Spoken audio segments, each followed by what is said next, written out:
el tema a tratar es cómo crea dinero el sistema bancario o el conjunto de bancos comerciales, cómo tiene esa capacidad de poder crear más dinero.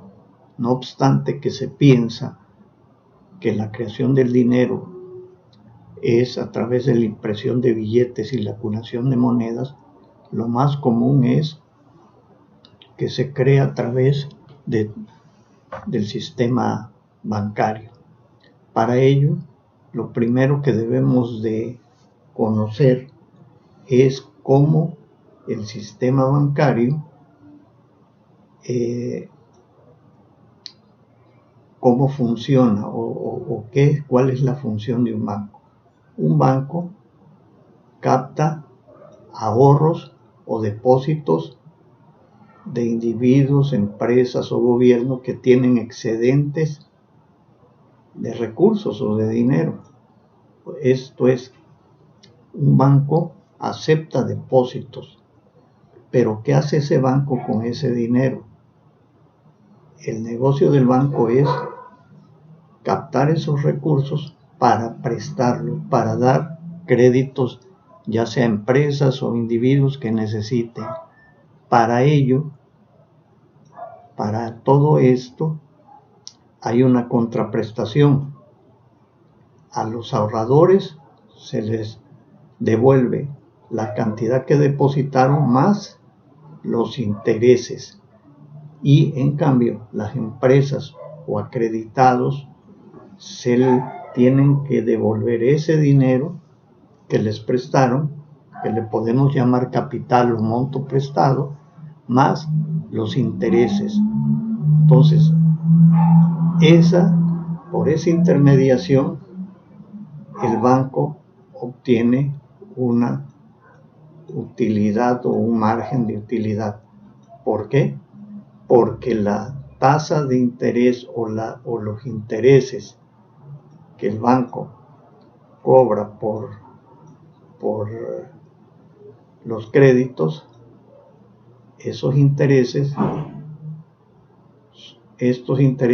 son mayores que los intereses que se le pagan a un ahorrador.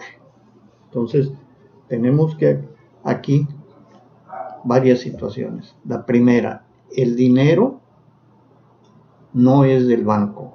El dinero es de lo que aquí vemos en la gráfica como familias o agentes económicos que tienen excedentes de recursos. Pero hay quien hace esa labor de poner en contacto al que tiene recursos en excedentes con quien requiere recursos. Entonces, esa labor es, como ya mencionamos, la que realiza el banco, un banco, y por ello cobra intereses y paga intereses. Así que en pocas palabras, esto es lo que realiza un banco, y a través de esa intermediación, el banco o los bancos en su conjunto tienen la capacidad de crear dinero. Para ello, antes de pasar a esa virtud, digámoslo así, o característica muy especial que tienen los bancos como negocio, vamos a ver algunos conceptos, a definir algunos conceptos que nos van a permitir entender mejor. En el caso de cualquier transacción, y más en una transacción de crediticia o de financiamiento, el acreedor es aquel agente o persona u organización que está prestando el dinero, y el deudor es aquella persona, individuo, organización o empresa que pidió prestado el dinero, un monto de dinero.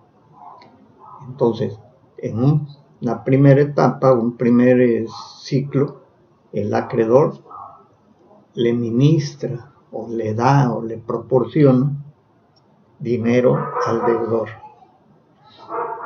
Y una vez cumplidas las condiciones de plazo, tasa, etcétera, garantías, el deudor, en una fecha determinada de antemano, le regresa o le da servicio a ese préstamo del crédito, regresándole al acreedor el monto de capital prestado o monto del préstamo más los intereses que se generaron.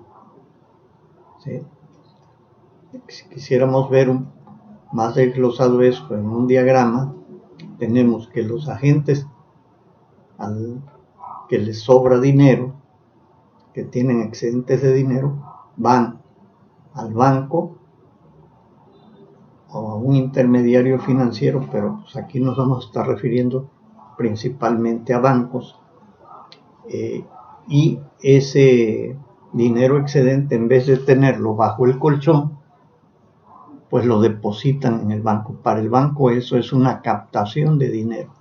El banco, a su vez, con ese dinero, lo que hace es colocarlo. Colocarlo quiere decir que lo presta, que da un financiamiento, da un crédito. Esto a quién se los otorga, pues pueden ser familias, empresas, gobiernos, individuos, personas físicas, empresas, instituciones y gobierno. Por todo esto, como aquí lo estamos viendo, toda esta intermediación, hay una tasa de interés que el banco le paga al ahorrador o al depositante, y hay otra tasa de interés que le pagan al banco por el uso del dinero que prestó. Obviamente esta tasa es menor que esta otra tasa, ¿no? Es que la tasa que pagan, ¿no? Del diferencial de tasas obtiene el banco sus ingresos o ganancias, ¿sí? Es en términos muy sencillos lo que hace un banco o un intermediario financiero. Hay distintos intermediarios financieros, ¿sí? Hay bancos, financieras, cooperativas de crédito, etcétera, ¿no? Entonces, pero su función es la misma, intermediar dinero. Ahora, aunque los bancos pueden captar del público en general, por eso es su importancia, ¿no? De cómo son el intermediario financiero más importante de todo un sistema financiero en algún país. Ahora bien, nosotros dijimos que cuando se solicita un crédito y el banco otorga un crédito, digamos, a una empresa, el banco es acreedor, o sea, desempeña el papel de acreedor, que quiere significar la palabra acreedor. Quiere decir que el banco tiene derecho a cobrarle a quien le prestó, a quien él le otorgó un crédito o un préstamo. La otra contraparte, quien solicitó y obtuvo el préstamo y va a utilizar ese dinero, se le denomina deudor. Obviamente, por esa transacción, el banco debe de cobrar un interés, que ya hemos visto que ese interés, cómo se calcula y a través de qué operaciones podemos llegar al monto en dinero de ese interés, ¿no? Entonces, volviendo, acreedor, en el caso de un préstamo bancario, es el banco, y deudor es el acreditado o la persona o empresa que pidió el dinero, y al terminar la operación en la fecha pactada, el deudor debe de regresar al acreedor lo que le prestó más los intereses. Entonces, en términos contables, lo que el banco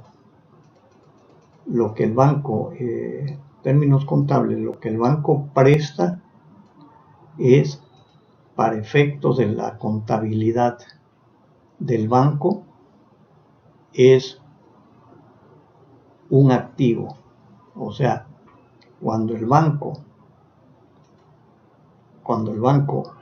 otorga un crédito, ese crédito se considera como un activo, ¿no? Entonces, ¿qué es un activo en términos contables?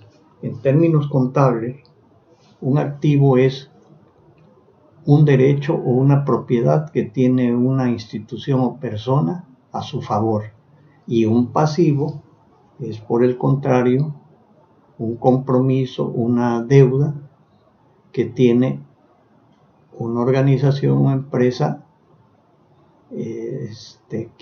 que asumir, ¿no? Entonces, vamos definiendo esto, vamos a generar un ejemplo de cómo se crea dinero en el sistema bancario. ¿Cuál es la mecánica de creación de dinero? Y de ahí se va a derivar las funciones, una de las funciones más importantes del Banco Central. Porque, como debemos saber, los bancos comerciales tienen una regulación y un banco que los supervisa, que es el Banco Central, que en el caso de nuestro país es el Banco de México. Pues bien, vamos al ejemplo. Doris ahorra 1,000 pesos en el banco A. Estamos aquí poniendo el ejemplo de 3 bancos: el banco A, banco B y banco C. Doris va y deposita en el banco A 1,000 pesos que le sobra. Esto es, ahorra 1,000 pesos. Entonces, el depósito inicial con que empieza todo este ciclo de creación del dinero son 1,000 pesos que Doris los depositó en el banco. Obviamente, por ese depósito pues le van a otorgar algún intereses. ¿Qué hace el banco A con el dinero que Doris depositó? El negocio del banco, ya lo vimos, es intermediar una mercancía que se llama dinero. Entonces el banco toma los 1,000 pesos de Doris y otorga un crédito. Vamos a suponer que otorga un crédito de 1,000 pesos a Chedraui. Chedraui, con ese dinero, paga un compromiso que tenía con Bacardí de 1,000 pesos. Vamos aquí para hacer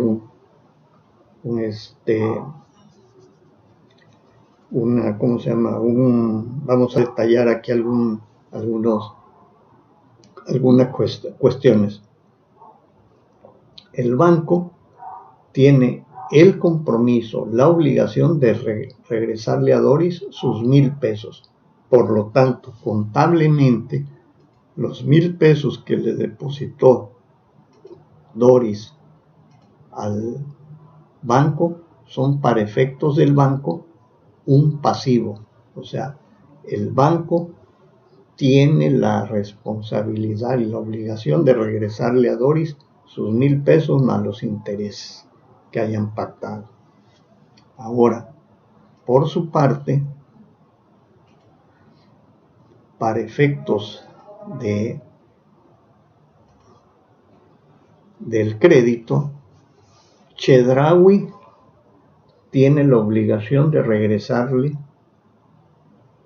los 1,000 pesos que le prestó el banco A más los intereses que hayan negociado. Para efectos del banco, el banco tiene un derecho, esto es, sobre esos 1,000 pesos, tiene derecho a que le regrese Chedraui esos 1,000 pesos más los intereses. Por lo tanto, contablemente, para el banco esos 1,000 pesos que prestó son un activo. Ahora, esta que estamos haciendo se le llama en contabilidad cuentas T. Y el balance al final del mes del banco es que tiene 1,000 pesos como activo y 1,000 pesos como pasivo. O sea, su balance está equilibrado. Bien, esto es lo que respecta al banco A. Pero, como vimos, los 1,000 pesos que el banco A le prestó a Chedraui, con eso Chedraui le pagó a Bacardí. Bacardí va al banco B y deposita esos 1,000 pesos. Para el banco B, ese depósito, que aquí le estamos llamando depósito 2, es un pasivo. O sea, el banco tiene el compromiso de retornarle sus 1,000 pesos una vez vencido el plazo estipulado a Bacardí. Pero el banco B, al igual que el banco A, su negocio es intermediar el dinero. Entonces, lo que hace el banco el banco B, es prestar esos 1,000 pesos, digamos que a Movistar. Entonces, esto que denominamos crédito 2 son los 1,000 pesos que le ministra el banco B a Movistar. Movistar paga con ese préstamo a Highway 1,000 pesos que le debía por un cargamento de celulares. Entonces, tenemos aquí que el banco B, si vemos su contabilidad, tiene un activo de 1,000 pesos que fue el crédito que le otorgó a Movistar. Pero además tiene en el mismo balance general este banco un pasivo de 1,000 pesos que son el depósito que le hizo Bacardí, ¿sí?, en el banco B. Bueno, ahora, ¿qué hace Movistar con el dinero? Dijimos que le paga Highway y suponemos que Highway va al banco, tiene cuenta en el banco C y deposita sus 1,000 pesos en el banco C, en una cuenta que tiene en el banco C. Esos 1,000 pesos son, para efectos de la contabilidad del banco, un pasivo. Volvemos a recordar qué es un pasivo. Un pasivo es, para una organización, un compromiso u obligación de regresar dinero, ¿no? En este caso de los bancos, ¿no? O sea, tiene la obligación el banco C de devolverle a a Highway sus 1,000 pesos cuando se vence el plazo, o si es en una cuenta de cheques en el momento que Highway gire un cheque o varios cheques por el monto depositado de 1,000 pesos. Bien, para efectos del activo, que son los activos, los derechos o propiedades que tiene una empresa u organización o institución, para ese efecto el contable, el banco le presta a señor Juan Pérez 1,000 pesos. O sea, esos 1,000 pesos prestados a Juan Pérez son para los efectos del banco y su respectiva contabilidad del banco C, son un activo. O sea, el banco C tiene el derecho a cobrarle y a que le regrese Juan Pérez sus 1,000 pesos, más los intereses que hayan pactado, desde luego, ¿no? Juan Pérez con eso paga a su compadre Erasto 1,000 pesos, con la cantidad que le prestó el banco C. Pues bien, vamos a hacer aquí un corte. Doris llegó al banco y depositó al banco A y depositó 1,000 pesos. ¿Sí? Eso era el dinero, digamos, físico que había, el dinero que existía en la economía. Ahora aquí, la interrogante es, después de todas estas operaciones de captación y colocación, o lo que es lo mismo, todas estas operaciones de ahorro y préstamo, ¿cuánto dinero hay en circulación? Nosotros podemos observar lo siguiente,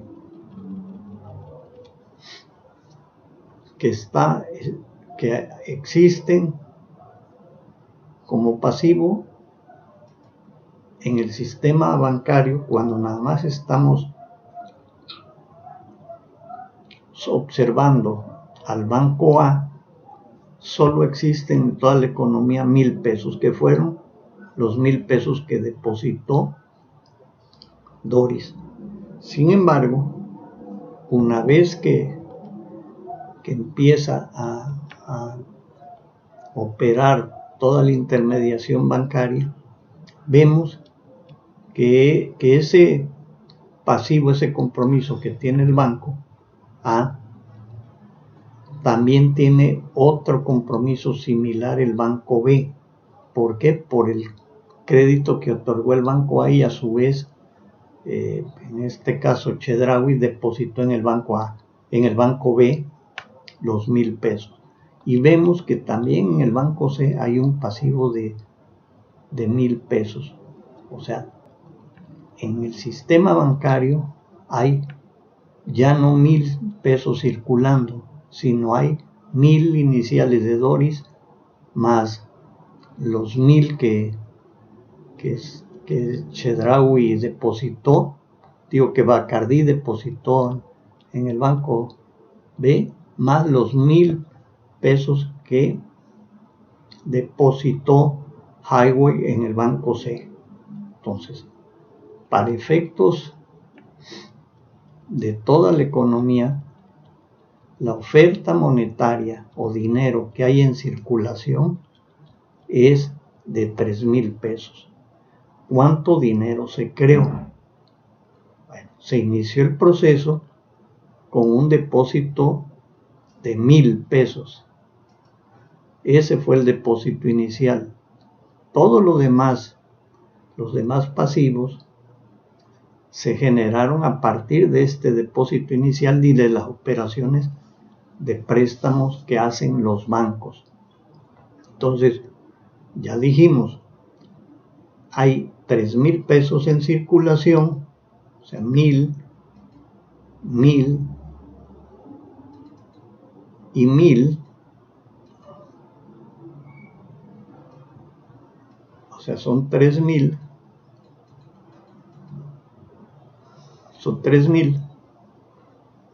es lo que hay en circulación. Si le restamos el depósito inicial con lo que se comenzó toda esta circulación, todo este proceso de intermediación, si le restamos, obtendremos el dinero creado. O sea, había 1000 pesos, que eso sí, físicamente, digamos, los llevó Doris al banco A, y a partir de ahí, con los créditos hasta esta etapa de nada más analizar 3 bancos, hasta esa etapa se ha creado 2000 pesos. ¿Por qué? Porque el dinero en circulación que existe son de 3000 pesos. Si a esos 3000 le restamos el depósito inicial, pues obtendremos el dinero que se creó a través del sistema bancario. Aquí tenemos al lado tenemos toda una tabla con lo que sería el proceso total. Pero bueno, antes de analizar esta tabla, debemos de preguntarnos lo siguiente: si siguiera el proceso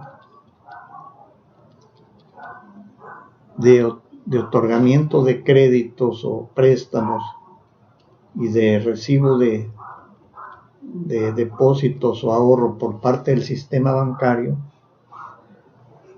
se crearía dinero al infinito, ¿no? Hasta el infinito.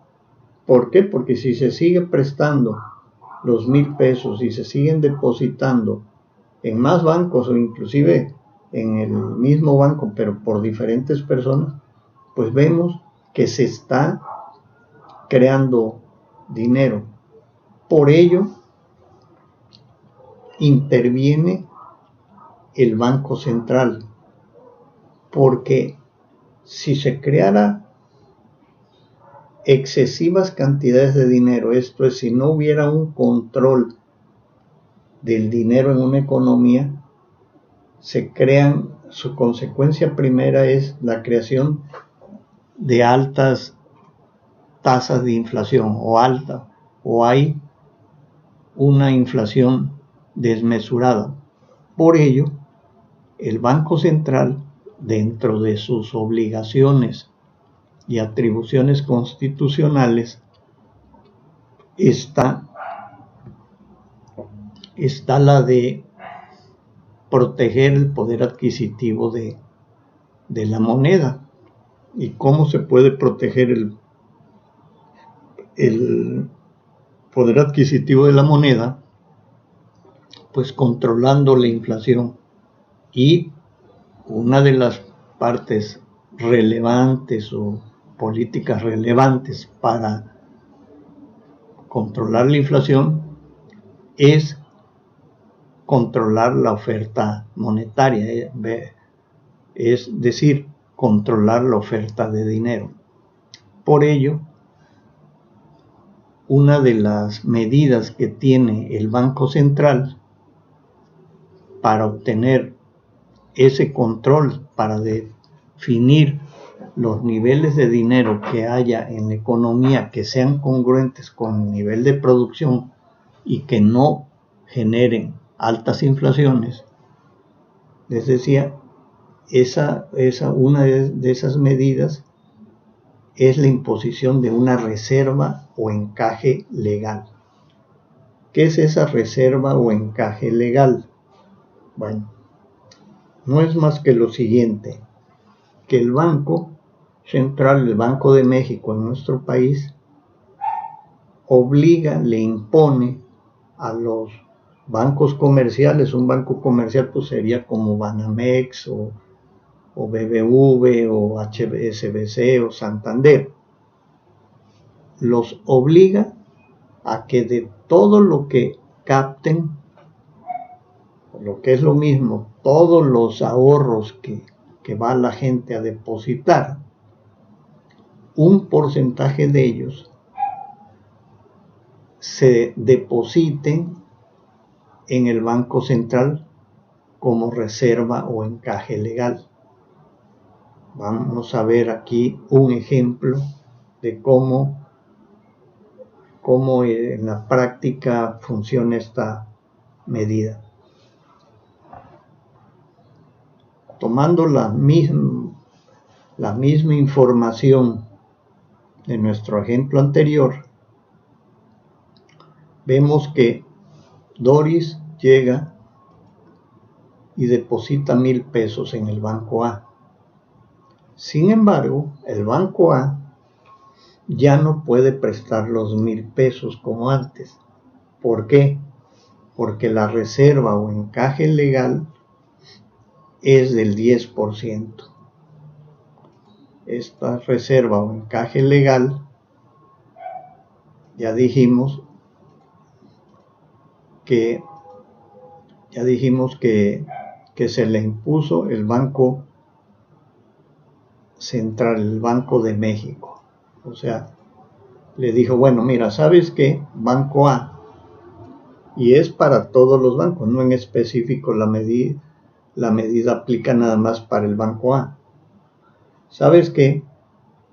Que del 10% que te vengan a depositar el público en general o los ahorradores, un 10% vas a mantenerlo en una cuenta mía, vas a depositarlo en una cuenta a tu nombre que esté en el Banco Central, en el Banco de México, en mis contabilidades, ¿no?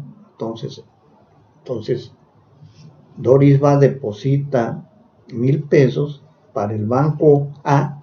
Obviamente los 1,000 pesos que deposita Doris son un pasivo, ¿no? Es un compromiso que tiene de devolverle esa cantidad de dinero más los intereses. Ahora el Banco A, de esos 1,000 pesos, no puede prestar 100 pesos. ¿Por qué no puede prestar 100 pesos? No los puede prestar porque eso los tiene que depositar en el Banco Central. Digamos que están como congelados. Siguen siendo un activo, ¿verdad? De esos 100 pesos de reserva o encaje legal.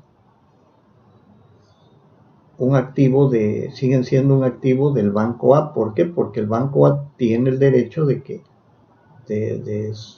le regrese el Banco Central esos 100 pesos. Pero el negocio del banco no es tener depositado en el Banco Central dinero que a su vez a él le depositaron, sino su negocio es, o su función de intermediación es prestar el dinero que le depositan. Entonces, por esa medida, por esa restricción, ahora ya el Banco Comercial, el Banco A, no puede prestar los 1,000 pesos, solo puede prestar 900. Esos 900, si recordamos, se los otorga a un cliente llamado Chedraui. Entonces, Chedraui, para efectos de crédito de Chedraui, para efectos del Banco A, es también un activo. ¿Por qué? Porque el Banco A tiene el derecho de que se le regresen esos 900 pesos. Entonces, al sumar los 900 del crédito a Chedraui más los 100 pesos de reserva o encaje legal depositados por el Banco A en el Banco Central, obtenemos que sus activos son 1,000 y el pasivo también son 1,000, que es el depósito inicial que hizo Doris. Bien, acuérdense que dijimos que el destino del dinero otorgado a Chedraui fue que esta empresa comercial le pagaba a Bacardí, pero pues ahora nada más le puede pagar 900 pesos y Bacardí va al banco B y deposita esos 1000 pesos. Entonces ese depósito de Bacardí en el banco B son para efectos del banco B un pasivo. Tiene la obligación de regresarle ese dinero en su momento a Bacardí. El Banco Central lo primero que debe hacer una vez recibido los 900 pesos de depósito, apartar el 10% que no puede prestar. Que ¿a dónde va ese 10%? A la cuenta que tiene el banco B en el Banco Central. Va a la reserva o encaje legal que le impone el Banco Central. Entonces el 10% en 900 son 90 y el excedente es lo que puede prestar el banco B, que son ahora 810. Si recuerdan, el crédito 2 se lo otorgó el banco B a Movistar, y Movistar con eso le pagó a Highway, nada más que ahora pues le va a pagar solo 810, que es lo que le prestó el banco B. Movistar con ese dinero, con los 810, Movistar le pagó a Highway, y Highway va al banco C y deposita los 810. Vuelvo a repetir, para efectos del banco C es un pasivo. El banco C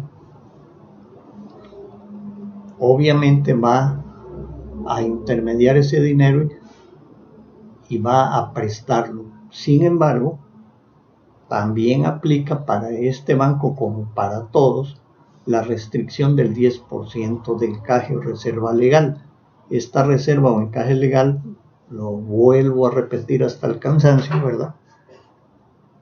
No es más que un dinero que deben de tener los bancos en bancos comerciales en una cuenta en el Banco Central o Banco de México. Es decir, no pueden prestar el 10%, según este ejemplo, por supuesto, de lo que estén captando. Captó 810 del depósito de ¿cómo se llama? De Highway, pero solo puede prestar 729, porque 81 pesos a fuerza tuvieron que ir a la cuenta de la reserva o encaje legal. También aquí notamos que el pasivo y las sumatorias del pasivo y el activo son iguales, o sea, el balance está, como le llaman los contadores, cuadrado.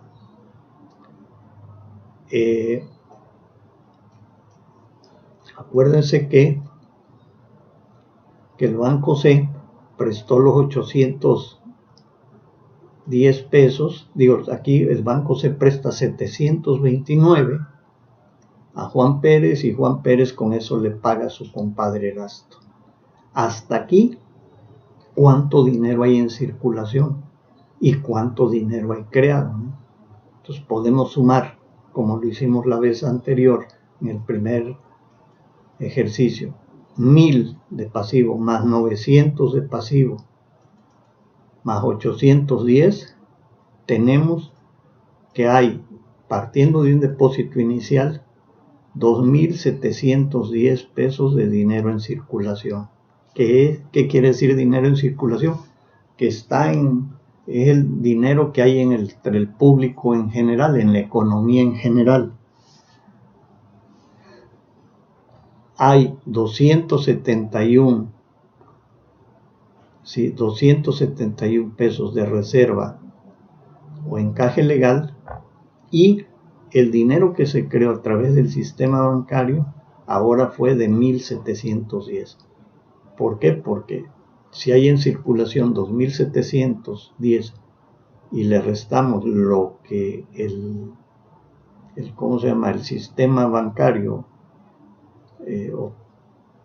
obtuvo como depósito inicial, que fue de 1,000 pesos, es como tenemos la diferencia, ¿no? Ahora, ¿por qué hace esto el Banco Central? Para controlar la cantidad de dinero. Acuérdense que cuando no había reserva o encaje legal, el dinero en circulación era de 3,000 y se habían creado 2,000 hasta la tercera etapa. Y ahora ya no hay 3,000, sino solo 2,710 en circulación, y se han creado 1,710 pesos se han creado 1,710 pesos, o sea, se ha creado menos dinero. Eso porque así lo determinó el Banco Central. Si sube la reserva o encaje legal, pues vemos que va a haber menos dinero en circulación y menos dinero creado, ¿no? Digamos que subiera la reserva o encaje legal al 20%, vamos a ver qué sucede. Lo que sucede es que ahora el dinero en circulación bajo ese porcentaje de reserva o encaje legal es de 2,440 y el dinero creado es de 1,440. Esta es la manera en que el sistema bancario, los bancos comerciales crean dinero. Esta tabla que tenemos aquí nos resume todo el proceso, ¿no? O sea, en total, ¿no? Porque no termina como nosotros lo hicimos en tres bancos, ¿no? O tres generación, sino se llega hasta la 10ª y vemos aquí está el acumulado. Está el acumulado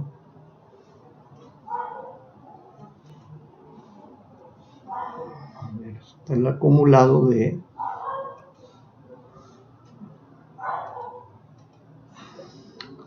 cuánto se prestó, cuánto se inició, los nuevos préstamos y las reservas, ¿no? Y tenemos aquí que con un depósito inicial de 1,000 pesos, ahora hay 10,000 pesos en la economía. O sea, se crearon 9,000 pesos de dinero y hay 1,000 pesos en reserva o encaje legal. Si el Banco Central quisiera que se creara más dinero, ¿qué tendría que hacer? Obviamente lo que tendría que hacer es disminuir el porcentaje de reserva o encaje legal. Si quisiera que hubiera menos cantidad de dinero en circulación y se creara menos dinero, tendría que elevar el porcentaje de reserva o encaje legal. Bien, con esto tenemos una revisión de este apartado de nuestro temario, que es la creación del dinero a través del sistema bancario.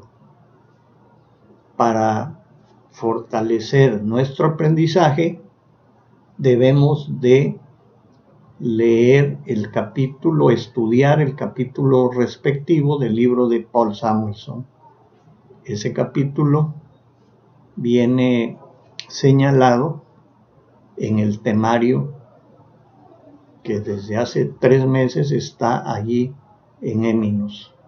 Bien, denle una buena revisión y si hay dudas, las comentamos en